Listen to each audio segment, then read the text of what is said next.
Pobladores de la zona ribereña de Asunción denunciaron a autoridades de la comuna capitalina de no prestar la debida atención a la situación por la que están atravesando. Es más, dijeron que cuando solicitaron ayuda, le recomendaron las autoridades que vayan a pedir esa ayuda a los seccionaleros. Y nosotros lo necesitamos es ayuda. Acá hay criaturas enfermas, le llama al centro de salud, pero no da abasto. Ellos no nos están trayendo ninguna ayuda y urgente necesitamos. La gente de Emergencia Nacional también ni no se acercó a nosotros, ni nos llamó, ni nos dijo nada.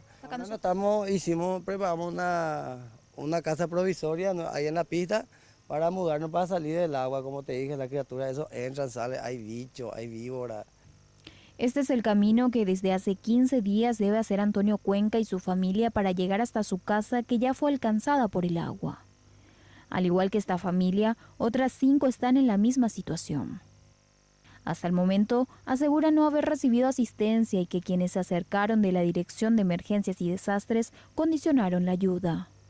La gente de la comuna te dice, vayan a recurrir a Emergencia Nacional porque nosotros no estamos en el poder. Colorado es el que está en el poder y hablan con seccionaleros. No estamos pues en esa hora, para depender de Colorado ni liberal. Este tema es una urgencia que necesitamos nosotros.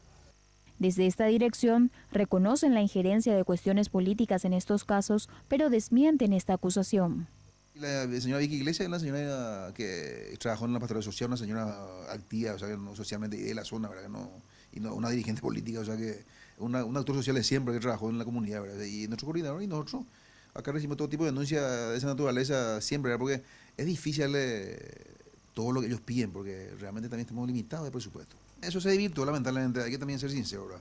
La familia se fue abogado en la plaza de Gondra, también fueron reubicados por el presidente. Hay que, si viene una ayuda, no hay de un problema, ¿verdad? Y el Ramón Aquino, ¿verdad? Inclusive le consiguió los materiales, ¿verdad? Le reubicaron y siempre hay esa cuestión también de una puja política, ¿verdad? Pero de ninguna manera nosotros no estamos para, nosotros le salimos a toda una responsabilidad, estamos obligados a atenderle a toda una situación de emergencia. Antonio Cuenca y su familia trasladaron sus pertenencias hasta un lugar provisorio que consiguieron a metros de su casa. Además de dormir varios días sobre el agua, sus hijos ya perdieron varios días de escuela porque tienen que ayudar con la mudanza. En tanto, desde la Dirección de Desastres aseguraron que enviarán personal de monitoreo en la zona, pero reconocieron la dificultad que tienen de asistir a todos. Actualmente disponen de 7 refugios para las 200 familias afectadas.